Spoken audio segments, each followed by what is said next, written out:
ఈరోజు నా first cooking వీడియోలో మనం ఈస్ట్ గోదావరి స్టైల్ ములంకాడ ఎండి చేపలు ఎలా వండాలో చూద్దాం మాట. ఫస్ట్ మనం కళాయి తీసుకొని అందులో 2 టేబుల్ స్పూన్స్ ఆయిల్ వేసిన తర్వాత అందులో 2 పచ్చిమిరపకాయలు వేసి అవి కొంచెం వేగిన తర్వాత ఒక 3 ఆనియన్స్ మనం కట్ చేసి పెట్టుకున్న చిన్న చిన్న అవి కూడా అందులో వేసి బాగా ఫ్రై అయిన తర్వాత అందులో అల్లం వెల్లుల్లి paste plus garam masala paste అవి బాగా వేగిన తర్వాత అందులో కొంచెం సాల్ట్, కారం, కొంచెం పసుపు వేసి బాగా వేగిన తర్వాత బాగా ఫ్రై అయిన తర్వాత మనం అందులో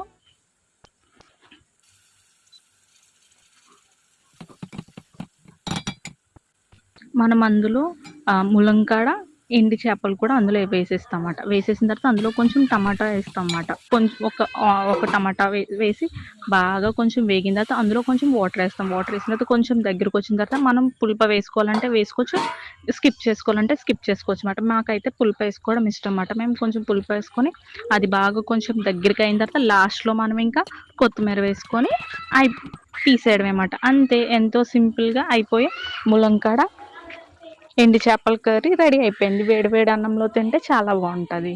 థ్యాంక్ యూ.